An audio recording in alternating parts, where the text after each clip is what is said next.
Queridos, sem delonga, nós vamos abrir nossas Bíblias em 2 Samuel. 2 Samuel. Hoje só deu o Velho Testamento, né? Capítulo 12, aliás, desculpa, capítulo 12, acho que eu errei aí, viu? Capítulo 12, desculpa. 2 Samuel, capítulo 12, versos 11 ao 18. Ainda bem, nós temos uma equipe bastante atenta e eficiente, né? Graças a Deus. Alguns irmãos viajando, aproveitando amanhã o feriadão, né? E outros viajando para cá também, né, irmãos? Bom, glória a Deus. Acharam, queridos? 2 Samuel, capítulo 12, versos 11 ao 18. Diz assim, minha tradução é a NVI. Assim diz o Senhor: de sua própria família trarei desgraça sobre você. Tomarei as suas mulheres diante dos seus próprios olhos e as darei a outro, e ele se deitará com elas em plena luz do dia. Você fez isso às escondidas, mas eu farei diante de todo Israel e em plena luz do dia. Então Davi disse a Natã: pequei contra o Senhor. E Natã respondeu: o Senhor perdoou o seu pecado, você não morrerá. Entretanto, uma vez que você insultou o Senhor, o menino morrerá. Depois que Natã foi para casa, o Senhor fez adoecer o filho que a mulher de Urias dera a Davi. E Davi implorou a Deus em favor da criança. Ele jejuou e, entrando em casa, passou a noite deitado no chão. Os oficiais do palácio tentaram fazê-lo levantar-se do chão, mas ele não quis e recusou comer. 7 dias depois, a criança morreu.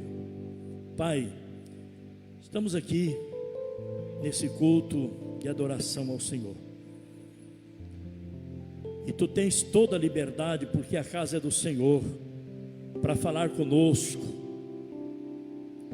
para ministrar o nosso coração que Tu desejas para nossas vidas, nos orientando, nos exortando, nos chamando a atenção para que possamos evitar tragédias como esta na vida deste homem chamado Davi. E nós, tendo isto, Senhor, como uma advertência, uma experiência, para não cairmos e não cometermos tais atrocidades, para não vivermos o tormento consequência do pecado em nossas vidas. Abençoa-nos, fala conosco, abre o nosso coração, dá-nos sensibilidade agora. Em nome de Jesus, repreendemos o espírito da distração, do sono e da perturbação mental. Toda a mente agora seja tomada pelo Espírito Santo, e que possamos ser sensíveis à voz do Senhor, em nome de Jesus, amém. Irmãos, Deus tem me inquietado muito para falar sobre esse mal terrível que tanta desgraça traz à humanidade, chamado pecado.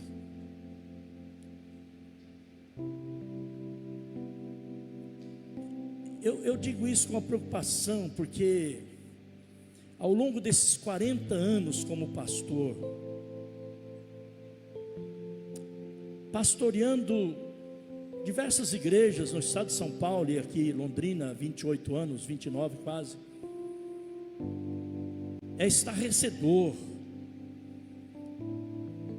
É muito triste você começar a pensar de pessoas que estiveram sob o seu cuidado, sob o seu pastoreio, pessoas com as quais convivemos, E de repente tais pessoas brincaram com o pecado, apesar de alertadas, apesar de ouvir sermões como esse. Se existe uma coisa que eu levo muito a sério, é a questão do pecado. Porque eu olho para a Bíblia, eu não vejo outra coisa na Bíblia senão essa advertência constante. Por que vivendo nesse mundo caótico? Porque sofremos tanto por causa do chamado pecado. Mas parece que as pessoas não aprendem, ouvem sempre sobre o perigo do pecado, vê sempre pessoas sofrendo como consequências do pecado, mas parece que o diabo cega determinados momentos e a pessoa cai e depois só vai ver a desgraça quando está vivendo nela. Eu já vi tanta coisa, e paz, meus irmãos, eu já vi tanta coisa ao ponto de ver pessoas morrendo, literalmente, porque brincaram. Não é que Deus matou, não, Deus não mata ninguém, é porque abriram brecha, foram dando corda, foram gostando da brincadeira, e o diabo não brinca,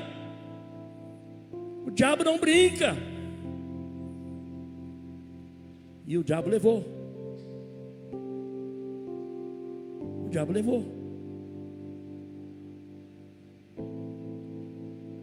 Eu já questionei muito Deus, desde que eu me converti. Aliás, às vezes até em determinado momento caí na tentação de dizer para as pessoas: olha, lê mais o Novo Testamento, começar a ler, fazer a leitura pelo Novo Testamento. É comum, a gente sempre orienta o novo convertido, mas havia aquela preocupação. O Velho Testamento tem muita história vergonhosa, macabra, como essa que nós acabamos de ler aqui. Não li o contexto, mas li lá à frente o contexto superior da história desse homem tão importante, tão famoso, tão conhecido na Bíblia, tão aclamado, homem segundo o coração de Deus, mas passou por essa experiência horrível, vergonhosa, vexatória. O rei fracassou, o rei pecou, o salmista Davi, o homem que venceu o gigante Golias, não conseguiu vencer a tentação da sua natureza pecaminosa, foi vencido por um sentimento de atração sexual, venceu o gigante, mas não venceu o gigante chamado pecado na sua vida. E às vezes a gente fica questionando: por que a Bíblia, por que o Espírito Santo inspirou que esse texto ficasse na Bíblia e tantos outros, de tantas histórias vergonhosas, vexatórias? Por quê?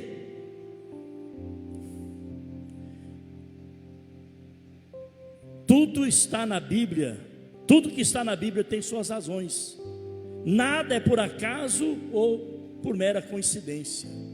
Se Deus permitiu que ao longo desses milênios essas histórias ficassem na Bíblia, porque Deus tem um objetivo. O Espírito Santo permitiu que esses fatos ficassem registrados e preservados na Bíblia até os nossos dias, pelas seguintes razões. Primeiro, para mostrar que a Bíblia, é justa e imparcial, descreve erros e acertos, conquistas e derrotas, fala do servo, mas fala do Senhor, do inferno, mas também fala do céu. Nada e ninguém passa desapercebido aos seus olhos. Mostra o pecado de um rei, mas também mostra o pecado de um servo de Eliseu, que foi pedir suborno quando o seu senhor rejeitou a oferta de Naamã.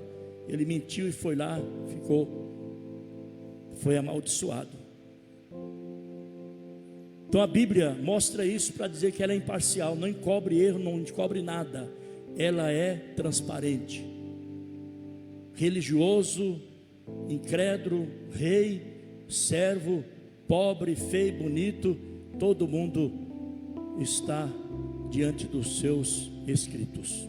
Segundo, penso que para mostrar que todo ser humano é propenso ao pecado, nenhum de nós somos imunes ao pecado. Engana-se quem pensa que é imune, que o pecado não o atinge. Por que mostrou o pecado desses homens, inclusive Davi? Para mostrar que diante do pecado não tem grande, não tem pequeno, todos nós somos propensos. Só a misericórdia de Deus e uma vida de vigilância pode guardar-nos de cair no pecado. Terceiro, para aprendermos com os erros dessas pessoas. Aqui sim. Por que a Bíblia permitiu os registros dessas histórias macabras e vergonhosas do Velho Testamento e do Novo também? Para quê, meus irmãos? Eu quero dizer uma coisa para os irmãos: eu tenho aprendido muito com os erros dos outros. Você também não? Eu tenho aprendido muito com os erros dos outros. Quando eu vejo alguém fracassar, quando eu vejo alguém cair, quando eu vejo alguém cometer algum deslize na vida, eu não bato palma, não me sinto maior nem melhor do que tais pessoas, mas nessa hora alguma coisa forte mexe comigo e diz: você não é melhor do que ele. Ele caiu e vigia. Aliás, a Bíblia diz: aquele que cuida está de pé, aquele que pensa estar de pé, cuide para que não caia. Nós aprendemos muito com o fracasso, com os erros, com as coisas erradas, com as coisas que não deram certo na vida de alguém. O inteligente é assim, o homem inteligente é assim, aprende com os erros dos outros. Pelo contrário de algumas pessoas que vê alguém fazendo coisa errada, quer justificar o seu erro no erro do irmão. E em terceiro lugar, para aprendermos, ou melhor, para mostrar as desastrosas consequências do pecado na vida de Davi. Aqui eu quero gastar um tempo maior. Quarto lugar, para mostrar as desastrosas consequências do pecado na vida deste homem chamado Davi. Na vida pessoal, diga comigo, na vida pessoal, na vida familiar e na vida política de Davi. Eu quero comentar com os irmãos agora, diante dessa introdução rápida, eu quero falar nessa noite, para mostrar para os irmãos que o pecado não compensa. Diga para a pessoa que tem ao seu lado: pecado não compensa. Não compensa pecar. Veja bem, meus queridos irmãos, essa palavra que lemos aqui foi após a queda de Davi. Os irmãos sabem, para quem não sabe, Davi era rei em Israel. No capítulo 11 vai contar essa história. E a Bíblia diz que era tempo, era primavera, e nessa época do ano era normal os reis saírem para a guerra. Davi já começou a errar aqui, Davi já começou a falhar aqui. Ele tinha que ir para a guerra, ele mandou Joabe, mas não foi. Ele já começou errando. O pecado sempre começa quando nós quebramos etapas daquilo que é da vontade de Deus, da palavra de Deus, das coisas que Deus determina. Às vezes uma coisa tão pequena, aparentemente insignificante, mas é ali que começam as brechas em nossas vidas. Qual o problema? Não quis ir, opção, ele era rei. Mas a Bíblia diz que era comum, era a época dos reis irem para a guerra. Ele não foi. Segundo, a Bíblia diz que ele ficou em casa ocioso. Era tarde, dá a entender que ele tirou uma soneca e levantou e começou a passear lá no seu palácio, lá no alto. De lá ele viu uma mulher se banhando, ele desejou a mulher. A mulher era casada com um soldado dele chamado Urias. E ele mandou buscar a mulher, teve um caso com ela, a mulher ficou grávida. Ele tentou se livrar da gravidez, tentou mentir. Olha, irmãos, como é que o pecado vai levando as pessoas a perder a noção. Davi foi perdendo a noção. Parece que o pecado entra de uma forma que vai mexendo com a cabeça, a mente da pessoa, acaba com o temor, acaba com a espiritualidade e começa a cometer coisas absurdas que ninguém imagina. Como que Davi iria fazer uma coisa dessa? Mandou chamar Urias, estava na batalha, mandou chamar para que ele fosse para a casa dele.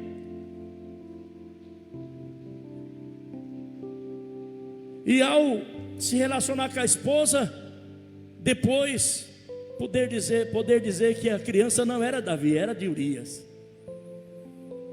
Mas ele não foi para casa.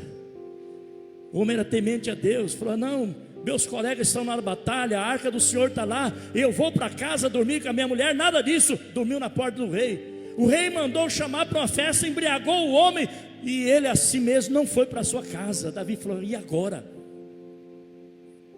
Vai dar na cara que a criança é minha mesmo. E era dele. Sabe o que ele fez? Pela própria mão do rapaz, do soldado, mandou a sentença dele. Mandou uma carta, e ele foi tão fiel que nem leu a carta. Na carta estava escrito que era para Joabe colocar ele bem na frente da batalha, lugar mais perigoso, bem na frente da guerra, porque era para ele morrer mesmo. E não deu outra. Joabe, como comandante, pôs ele num lugar perigoso, à beira de um muro, e Urias morreu. A mulher ficou sabendo que o marido tinha morrido, chorou, passou aqueles dias. Aí Davi assumiu ela como esposa, mas a criança, fruto desse pecado, morreu. Natan falou para ele que a criança ia morrer. Ora, Deus perdoou teus pecados, você não vai morrer não. Como rei você não vai morrer, mas a criança, fruto desse adultério, vai morrer. Davi jejuou, Davi orou, buscou a Deus, mas no 7º dia a criança morreu. Mas Deus falou uma palavra pesada para Davi: tudo bem, mas a desgraça vai vir pela tua própria família. Você vai ver o que vai acontecer. Deus nos perdoa. Deus nos perdoa, mas não nos poupa das consequências. A vida de Davi foi um tormento a partir daquele dia. A espada não vai se apartar da sua família. Aí nós temos consequência na vida pessoal, na vida familiar e na vida monarca. Ele como rei, seu governo foi terrível do começo ao fim. Primeiro, vida pessoal, descrita no Salmo 51, que eu li agora mesmo para os irmãos. Lembra que eu li o Salmo 51? Esse Salmo 51 é um lamento de Davi, depois que ele cometeu isso. Tem misericórdia de mim, ó Deus, segundo a tua misericórdia. Purifica-me com sopo, e ficarei mais limpo que a neve. Contra ti somente pequei, fiz o que era mal aos teus olhos. Meu pecado sempre está diante de mim. Olha que tormento esse salmo descreve: o tormento pessoal, o tormento na alma de Davi. Deus o perdoou, mas ele ficou com essa marca terrível na sua vida. Sentia como sujeira a sua alma, sentia a sua alma como suja, como alguma coisa manchada. Não sei se você já sentiu-se assim. Em algum lugar, de repente você percebe que você está com a sujeira na roupa, você não viu, saiu assim, está no meio da multidão, no meio das pessoas, e você começa a sentir-se mal, envergonhado, fica olhando, mas não tem jeito, já foi. Para onde Davi ia, ele sentia isso como se uma sujeira, não na roupa, porque era fácil lavar com sabão, alguma coisa, mas ele sentia essa sujeira na sua alma. Olha as expressões, pelo menos, olha, ele usa a expressão: apaga de mim as minhas transgressões, usa 2 vezes. Lava-me, 2 vezes ele usa essa expressão nesse salmo. E purifica-me com esopo, e ficarei mais limpo que a neve. Todas as expressões usadas por alguém que se sentia sujo diante de Deus, diante das pessoas. Sua vida sentia-se como alguém sujo. Segundo, o remorso causado pelo sentimento de culpa. Verso 3: consciência de que seu pecado tinha ofendido a Deus e se sentia envergonhado perante ele. Deus, que era tão bom, tinha um relacionamento tão puro, tão perfeito, de Deus o chamar homem segundo o coração de Deus. Deus confiara a ele essa missão de ser rei em Israel, de fazer tanto pelas suas mãos, e fez depois também. E exatamente por conta disso, diante esse contexto de comunhão com Deus, de confiança diante de Deus, ele sentia-se acusado, a sua consciência, ele sentia a consciência pesada sempre. Terceiro, percebe que seu pecado o afastara de Deus. Não me lance para distante de ti, não me lance para fora do teu espírito. Ele percebeu logo nitidamente que o pecado o distanciou de Deus. Olha, irmãos, que situação. Tudo isso Davi estava sentindo. Deus longe, não era mais aquele Deus presente, aquela comunhão, aquela amizade íntima que ele tinha com Deus. Ele sentia Deus tão longe agora, por causa do seu pecado. Quarto, o pecado lhe roubara a alegria. Ui, irmãos, devolve-me, dá-me a alegria de volta, que a alegria do seu coração tinha ido embora. Ele clama a Deus para que Deus devolvesse a alegria do Espírito Santo da vida dele.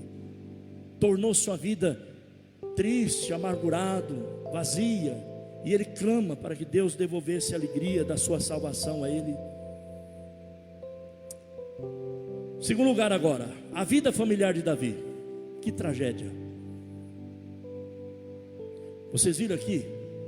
A desgraça virá pela tua própria família. Para começar, o irmão, por parte de pai, estuprou a própria irmã. Aminon estuprou a própria irmã. E agora o que acontece? O irmão da moça que ele havia estuprado, chamada Absalão, falou assim: vou matar meu irmão porque fez isso. Irmãos, que pai de família aguenta uma coisa dessa? Que pai de família poderia suportar uma tragédia dessa? Ver diante dos seus olhos todas essas coisas acontecerem. O irmão, o filho estuprar a própria irmã, e o outro irmão tomou as dores querendo matar agora o irmão que cometera tal pecado.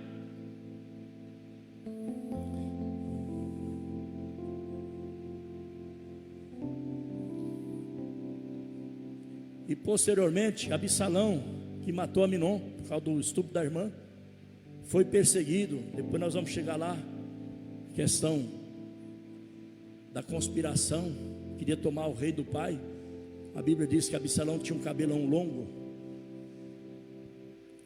E um dia o exército de Davi, não que Davi mandasse, mas sabendo o perigo que Absalão era para o próprio pai, perseguir esse moço que andava montado num mulo, numa burra, numa jumenta, sei lá, bonita, grande, e ele tinha um cabelão grande. Perseguir ele, começou a andar pelo meio dos matos, das árvores. De repente ele ficou pendurado pelos seus próprios cabelos, e os inimigos vieram, fecharam, mataram ele pendurado pelo próprio cabelo. Davi chorou. Vocês estão vendo por que a Bíblia deixa essas coisas? Por que a Bíblia permite essas histórias ficarem escritas? Para mostrar para a gente, olha aí, o caminho que ele rumou. Olha o que ele arrumou para a cabeça. Olha as consequências desse pecado que demorou minutos, segundos. Poderia ter sido evitado. O pecado em si, o ato em si foi tão pequeno, mas o resultado custou a vida toda.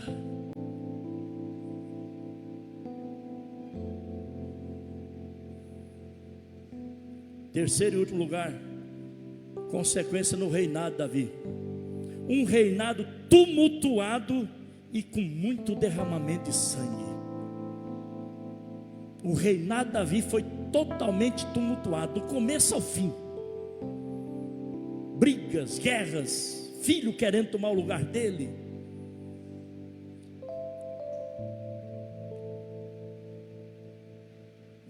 muitas guerras, ao ponto de Davi querer construir o templo, que a gente leu lá, que ele adorou a Deus, né, pelas ofertas. Mas quando ele fez tudo isso, Deus chegou para ele assim: não vou querer que você construa, você não vai construir nada. Eu não quero construção feita por você no seu governo. Você não vai construir nada para mim. Sabe por quê? Porque as suas mãos estão sujas de sangue. Você derramou muito sangue, Davi. Seu governo foi um governo sanguinário. Seu governo foi um governo tumultuado. Você realmente fez mal para muita gente. Não aceito você construir nada para mim. Seu filho Salomão, que era o segundo filho de Betseba, o primeiro morreu, mas aí Betseba teve um outro filho com Davi, chamado Salomão, que por uma questão de hierarquia, seria realmente o herdeiro do trono. Mas um irmão, outro filho de Davi, com outra mulher, quando foi se aproximando da morte de Davi, a Bíblia diz que ele: agora sou eu, porque na verdade ele era o mais velho, mas não era Salomão. A promessa era para Salomão. Filho de Agite, o outro, o nome do rapaz é Adonias. Davi estava na cama para morrer. Davi estava moribundo e ainda estava enfrentando problema no seu reinado.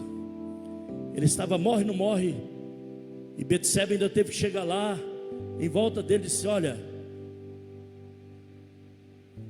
quem vai ser o sucessor seu? Não é Salomão, meu filho? Sim. E por que Adonias está usurpando, querendo tomar? Não. Ele teve que falar para os seus comandantes que o seu sucessor seria Salomão. Ele teve que decidir isso na última hora, e por conta disso houve um reboliço forte novamente no seu reino. Os irmãos viram a consequência trágica do pecado de Davi. O homem não teve sossego nem para morrer. Agora eu quero convidar você para nós encerrarmos. Glória a Deus pela Bíblia. Ela mostra o pecado, as consequências. Abra a sua Bíblia no Salmo 32, versos 1 ao 5, para nós encerrarmos aqui. Davi, com tudo isso, aprendeu e passa para nós o caminho que ele trilhou para ficar livre desse tormento chamado pecado. Salmo 32, versos 1 ao 5.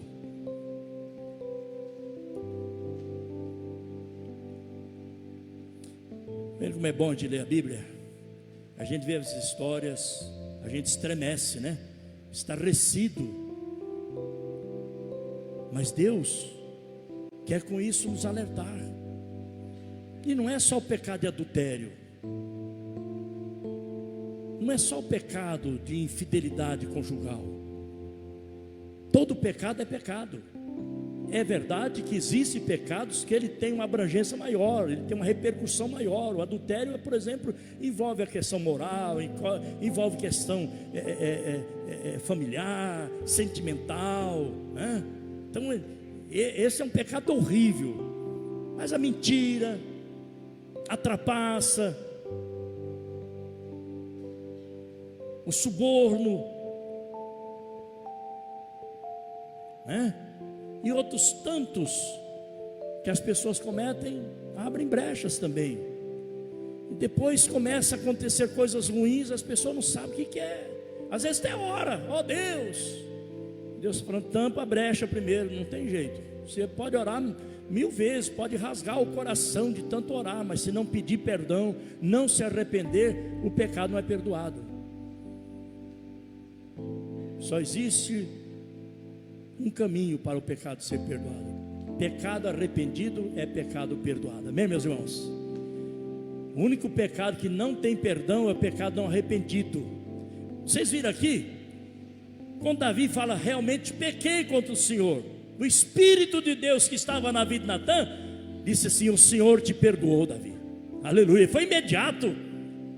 Deus não pediu sacrifício, Deus não pediu nada, Deus não pediu a morte de Davi, não pediu nada. Simplesmente Davi se arrependeu e ele deu realmente indício, ele deu demonstração clara do arrependimento dele.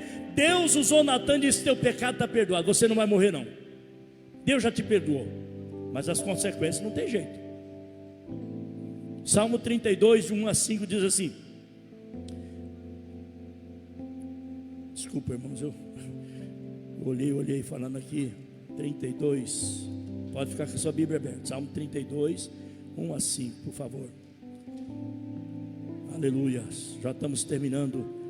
Vamos partir para a ceia do Senhor. 32. Como é feliz aquele que tem suas transgressões perdoadas. Olha só, é Davi. Como é feliz aquele que tem suas transgressões perdoadas e seus pecados apagados. Como é feliz aquele a quem o Senhor não atribui culpa e em quem não há hipocrisia. Agora vem o que eu quero chamar a atenção dos irmãos. Enquanto eu mantinha escondidos os meus pecados, o meu corpo definhava de tanto gemer, pois dia e noite a tua mão pesava sobre mim. Minhas forças foram se esgotando como um tempo de seca. Então reconheci diante de ti o meu pecado e não encobri as minhas culpas, e disse: confessarei as minhas transgressões ao Senhor, e tu perdoastes o meu pecado. Aleluia.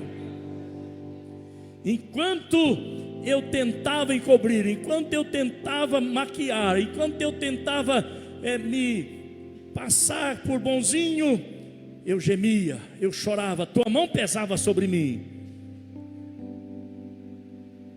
Meus ossos começaram a apodrecer dentro de mim, até que confessei os meus pecados, e tu perdoastes a minha culpa. Glória a Deus.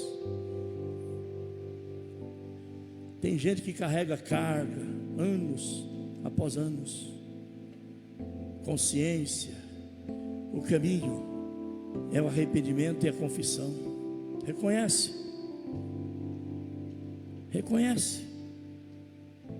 assuma,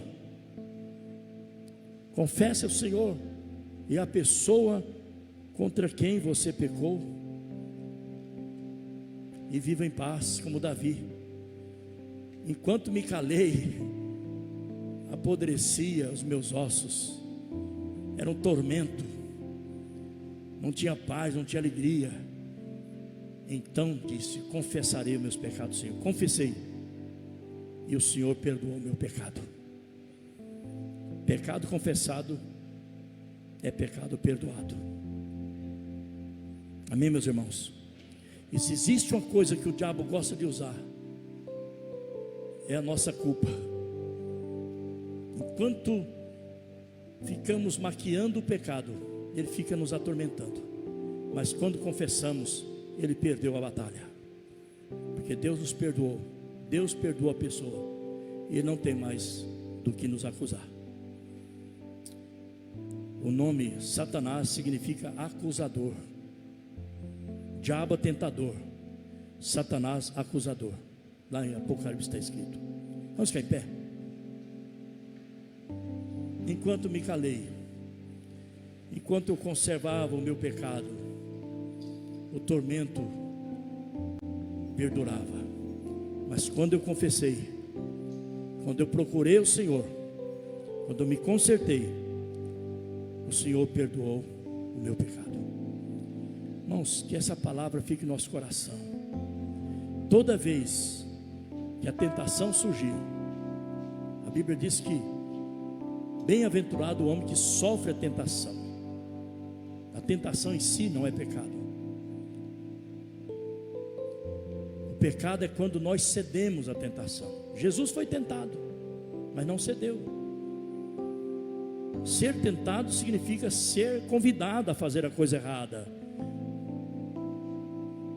Mas o problema não é o convite, é você ceder, é você gostar da brincadeira.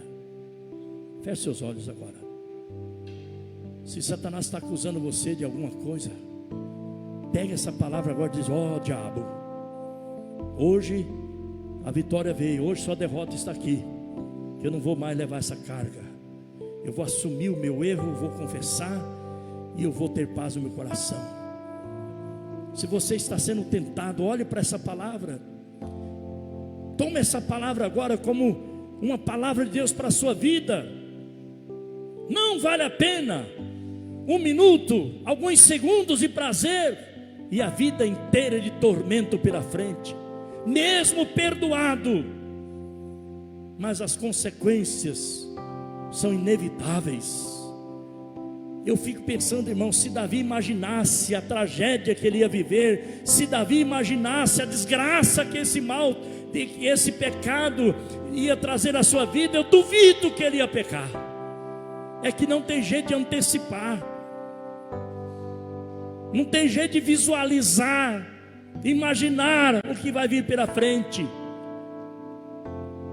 Mas não vale a pena pecar.